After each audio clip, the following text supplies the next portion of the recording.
Scott finished up on the Exodus and Joshua. So we're going to kind of survey quickly through the Judges to get us prepared when Scott comes back to be able to start studying David. So we're doing a gap there. All right. As we look at the book of Judges, there are a couple of interesting things about it. Number one, it is obvious that the book connects to Joshua and to Deuteronomy before it, but it is written a little bit differently than anything we've had so far.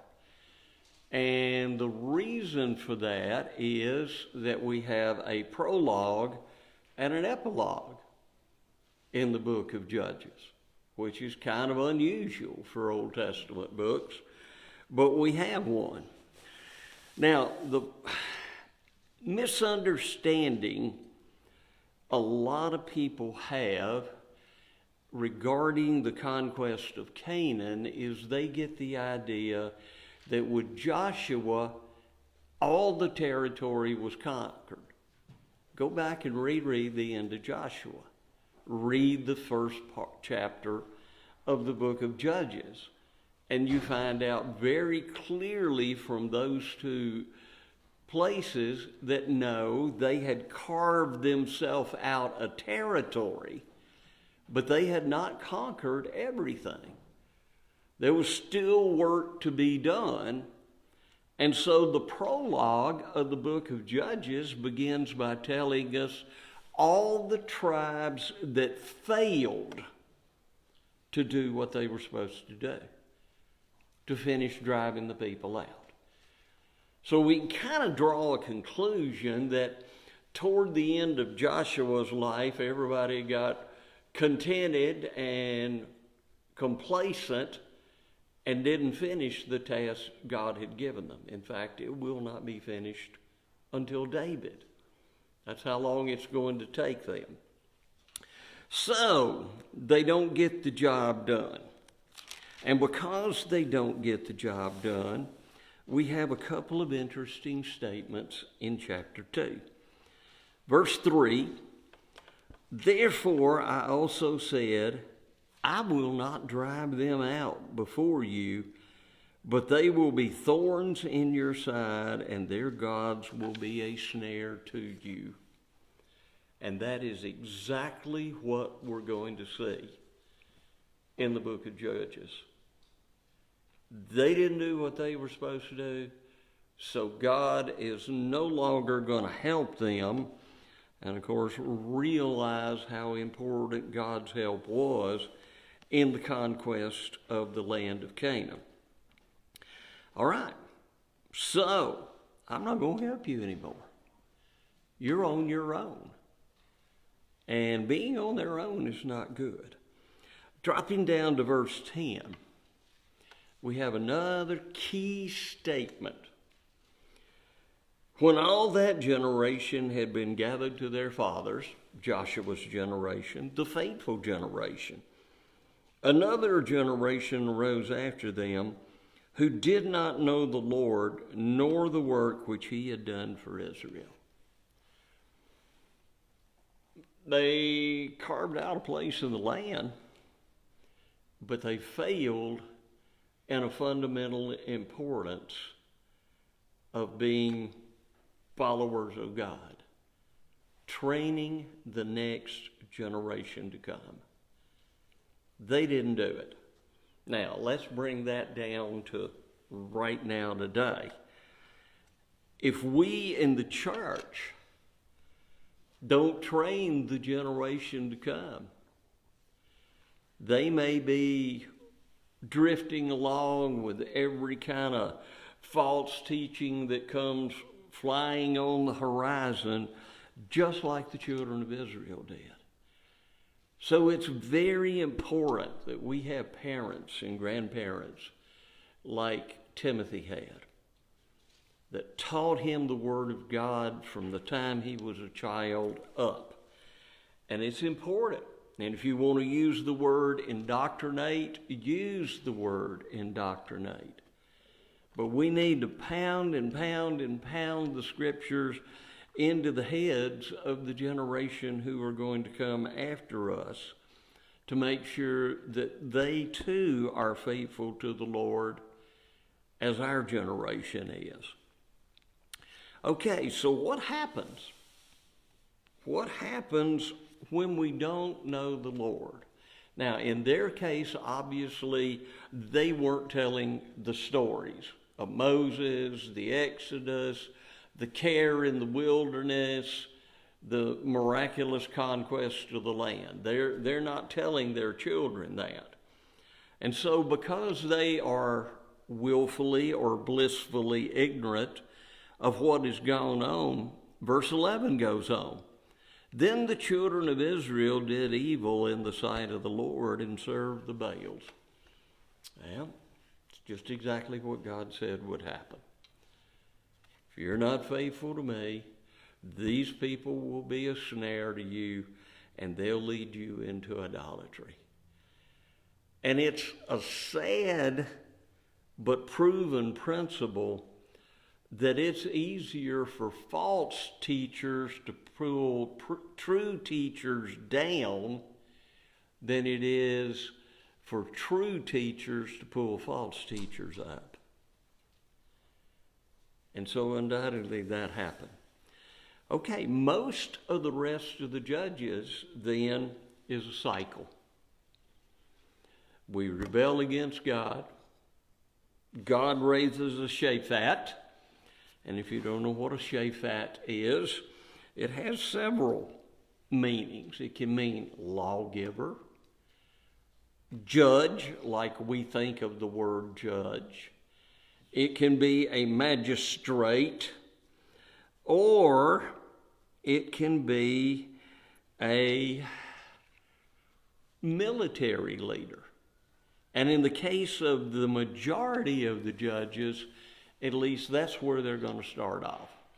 Now, some of them are not, but the majority of them are going to be military leaders. They're going to have to lead their people in the overcoming of their enemies.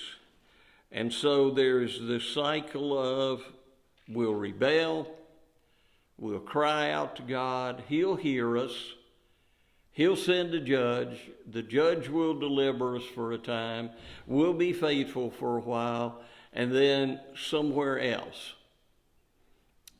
Notice how I said that. A lot of people seem to think that probably all of Israel was conquered with each and every one of these conquests. And when you read the context, it doesn't seem to be that way.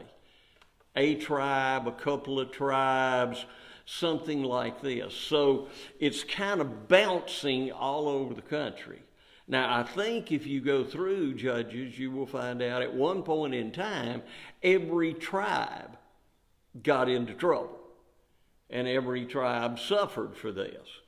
But generally speaking, it's bouncing all over the place until faithless people indeed. Have some interesting judges. I'm a big Ehud fan. I like Ehud. He's a southpaw. Yes.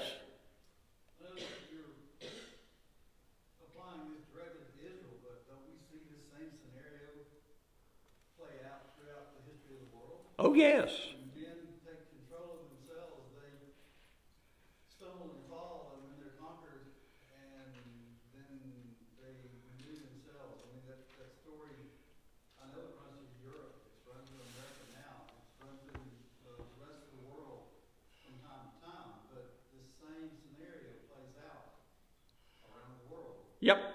From time beginning. George Santana, a historian, once said, if we don't learn from the past, we're doomed to repeat it. Guess what? Israel didn't learn. And they repeat and repeat and repeat. And you're right, Europe didn't learn. And they repeat and repeat and repeat. And we are in this country now. And just a very non-politically correct statement here. Canning history for some kind of ideal form of history or a preconceived idea of history is not the purpose of history. One of the basic premises of history is that we understand the past so we understand who we are right now. We are the way we are because of the past in this country. And we need to understand that, and throwing things away and everything else is not going to get the job done. So you're right, John. Okay, Ehud. What I like about this guy, and we're going to get a little tradition here that has been going on for years and years. Ehud, being left-handed, when he decides to go after the enemy king, does the normal thing. He walks into the presence of the king with his right hand extended, fingers apart, and open to show, I have no weapon in my right hand, because most people are right-handed. And when the king acknowledges him, he pulls the knife from around the back, because he's left-handed, and sticks the king. And of course, will then lead a rebellion. So I like that. And there was a reason for that. A lot of times they wore longer sleeves, and they wanted to make sure you didn't have something up your sleeve. So there you go. Okay. A lesson from Ehud is never trust a left-handed person. This is true. Especially one with Irish in his background. Definitely don't trust them. They're weird, I know that. Not always. But anyway, left-handed people are in their right mind. All right. Moving on, we actually have some judges that are very unique in what they are. We have a judge that when we are introduced to him, he's hiding out from the enemy. He's trying to thresh wheat in a wine vat. And, you know, you got to have the wind to thresh wheat back then, but he's trying to hide from his enemies. And so when the angel comes to Gideon, he calls him a valiant warrior. Now, Gideon would never, at that point in time in his life, have pictured himself as being a valiant warrior. Wow, Charlie, I'm going to pick on you. How many Medal of Honor winners, before they won the Medal of Honor, would have considered themselves a valiant warrior? How many of them do after they have won it? Humility. Gideon's a little worse. He's scared. But when God comes to him, he heeds the call. He sends out the word. He builds this humongous army. And God tells him, you got too many people. I want people to realize this is my deliverance, not an army's deliverance. So he said, send everybody that's newly married or is scared back home. Still got too many. Well, let's go down to the river and drink. And the ones who fall flat on their faces and drink out of the river that way are put in one group. And the ones that cup water in their hands and they're looking around is another group. Well, the very small of the group is chosen because they were vigilant. Or because they were the small group and God wanted the small group. Right. Yeah, true. Okay, so what are we going to do? We've got 300 men against an army. Now, Gideon is going to practice totally unsound military technology. But remember, God's on his side. And he's doing something very unconventional. In the ancient world, night attacks were not very frequent. Obviously, you can't tell who's who in the dark, and so you don't want to go in there and kill your own people and so on. So Gideon plans a night attack. He divides into 3 groups, gives everyone a pitcher with a light in it. Now, if your army was moving at night, everyone in the army would not be carrying a torch. It would only be every few people, just so you had enough light to see by. And so when the time came, everybody breaks their jars. All of these lights are out there, and the enemy suddenly assumes, man, we are surrounded by this humongous army, and they panic. Just what you want the enemy to do. They panic.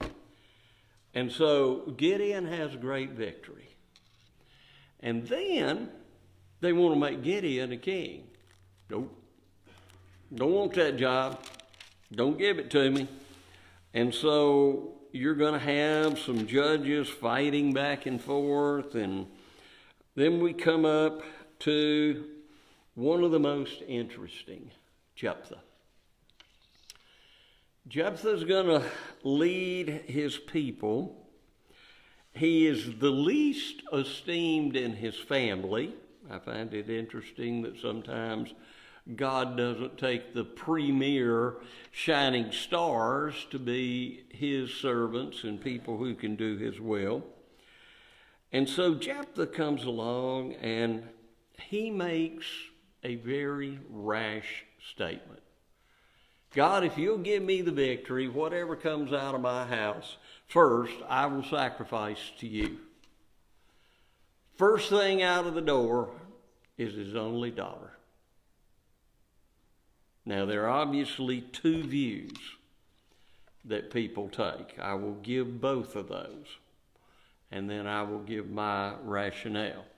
There are some who argue he offered her as a burnt offering to God. Now,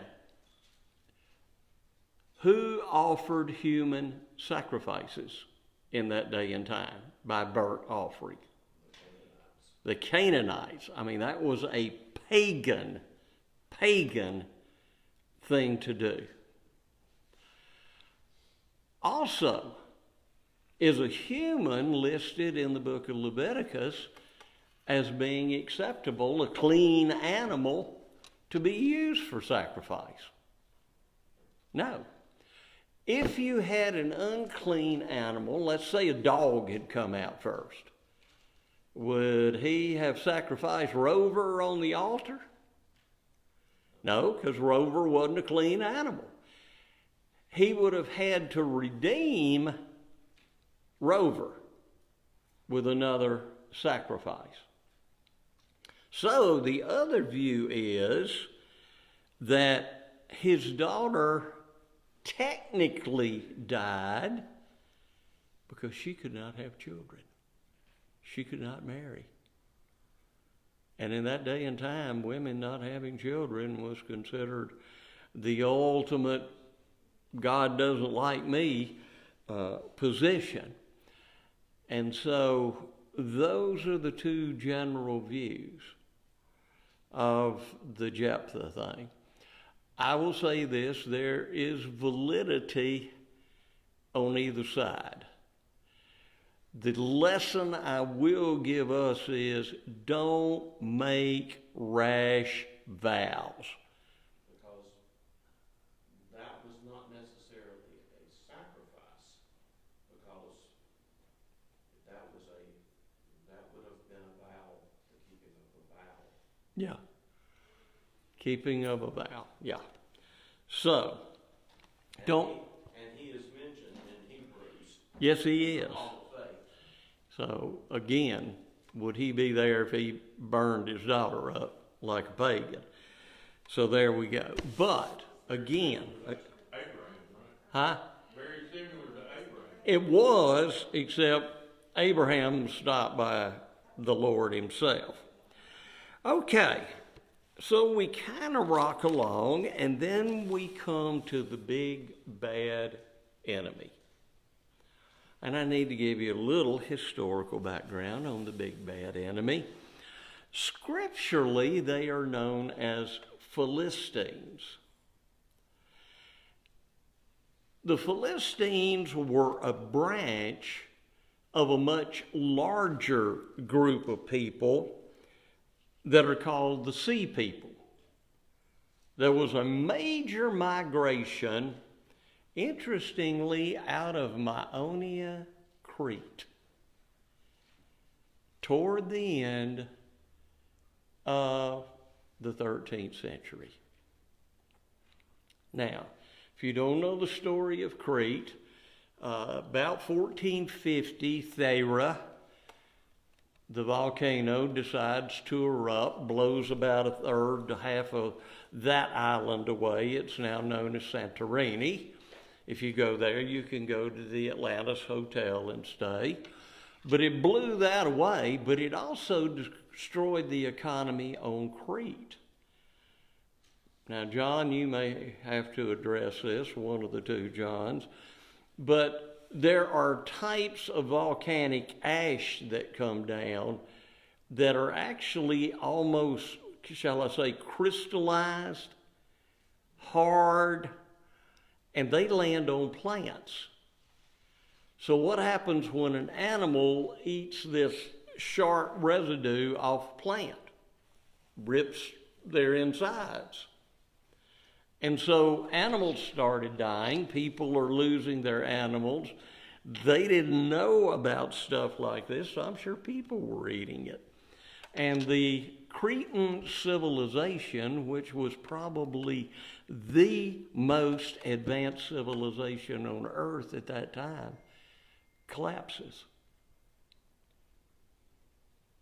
You want to know why I think they're the most advanced?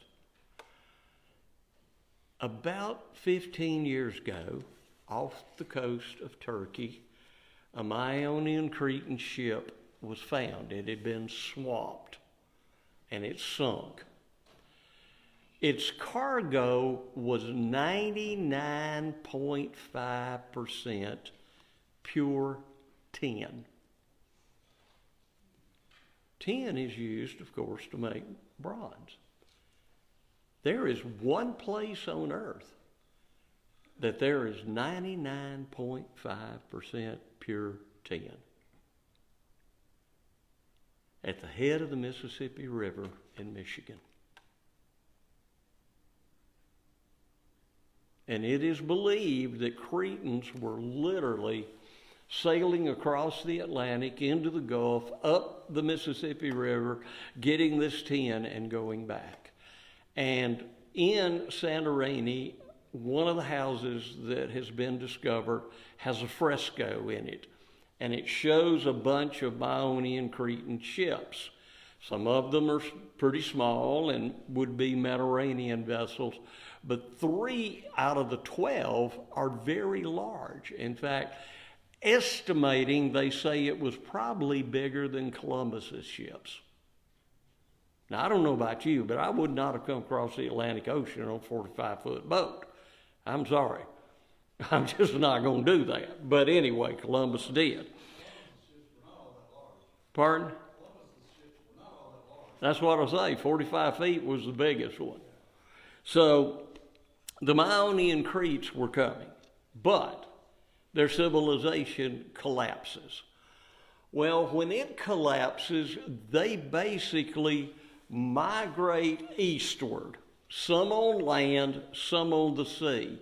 They will literally bring a collapse to all civilization in the Aegean and in the Levant during, well, roughly around 1200.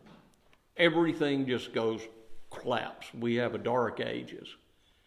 Because these people were angry, they're warriors, and they're wanting conquest, they're wanting to restore themselves to where they were. Well, they don't. But the Philistines are a branch of these people. They settle on the coast near Israel. And they become the most formidable enemy Israel has. Now, the first judge that will deal with them will be Samson. And, of course, Samson is anything but a quality person in his own individual life, although he does kill a bunch of Philistines in the course of his lifetime. But then he will die. The Philistines will still be around. Okay. Kind of concludes the book of Judges, except for our epilogue. And we have several chapters of an epilogue that tell us a couple of things about Israel. Number one, we're introduced to the first time Israelites instigate idolatry in the land of Canaan. And by the way, it talks about ephods. If you don't want to know what an ephod is, it's a vest. Why would you worship a vest? Because it was made of gold. Well, yeah, I guess so. It belonged to Gideon. Yeah, it was definitely an expensive vest, but we're going to worship a war later. So that is brought about to us. And then there is a chapter that deals with the gross immorality that had arisen in Israel during this time. And I'm just going to leave it at that. So, when we come to chapter 21, not an excuse, but a statement of fact in verse 25. In those days there was no king in Israel. Everyone did what was right in his own eyes. Well, duh. Go back and reread the book, people. Everybody was doing their own thing.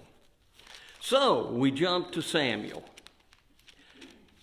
Some years later, Philistines are still out there. Eli is serving a double capacity. He is priest and he is judge. And here come the Philistines again. And to show you how idol-oriented Israel had become, they decided they're going to take the Ark of the Covenant, kind of like a magic charm, not by a command of God, as in the city of Jericho. We're going to take this out into battle and we're going to win. Well, they get whipped. They get whipped something terrible. They lose the Ark of the Covenant. Eli's sons are killed. It is a total disaster. And so when news comes to Eli, he's a big old heavy-set fella. He falls back, breaks his neck. And so we come to our last judge. A fella that had actually began as a little boy serving Eli. Don't rightly know how old Samuel was when he begins to assume his mantle. But it is very interesting that the scriptures make it very clear that people understand Samuel has a third capacity. He's not just a judge. He's not just a priest. He is a prophet. And the scriptures make the point that none of his words fell on the ground. In other words, he said nothing wrong, nothing vain. Everything he said came about. And so Samuel becomes their leader. He is not a military leader. In fact, his chief weapon against the enemy is going to be prayer. I will pray for you. I will not cease to pray for you. And so Samuel will become leader until the people finally get their craw full. And so in chapter 8, verse 7, or chapter 8, the people come to Samuel, and verse 5, Look, you are old, and your sons do not walk in your ways. Now make for us a king to judge us like all the nations. Now, before we panic, and many of the things Samuel tells them in this process are quotes from the book of Deuteronomy. Well, Samuel's brokenhearted. They've rejected me. And God's response is, no, they've rejected me, but I'm going to choose them a king. And so he chooses a man named Saul, who basically is head and shoulders taller than everybody else. Now, what was the quality of most kings in that day? Now, earlier on, most of them were considered to be deities and everything else, but not so much by this period. So what are those kings mainly involved in? Military, war, yeah. They're war leaders. So Israel's asking for a war leader. Not like Joshua, because Joshua was a spiritual / war leader. They're just asking for a war leader. So Saul is selected. And Saul actually begins, with the help of his son Jonathan, who is a whole nother story, to win some battles against the Philistines. He begins to build an army of people from all over Israel. And he does pretty good until he gets full of himself. And then he's going to make 2 fatal mistakes. The Amalekites, all those wonderful people that attacked the children of Israel right after they came out of Egypt. God's ready to fulfill his prophecy on them. You go completely destroy them, everything. Well, he brings back the best of the cattle and the king and everything else. Well, I obeyed the Lord, and Samuel's response is very interesting. Well, what means the bleating of the sheep? If you obeyed God, why do I hear sheep?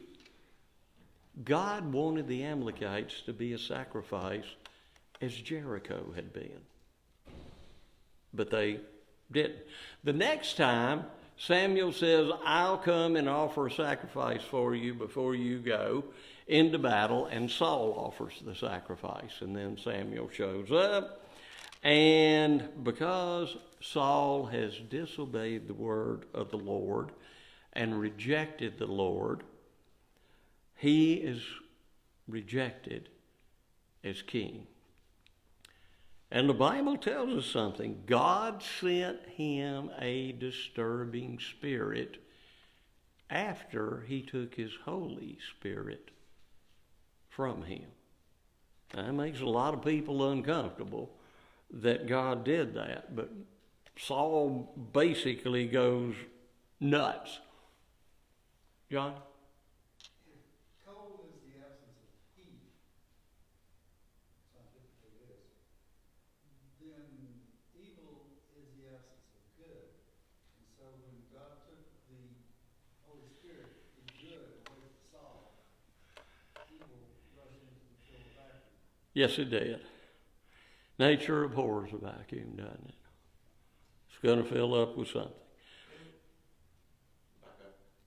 How was Samuel a priest?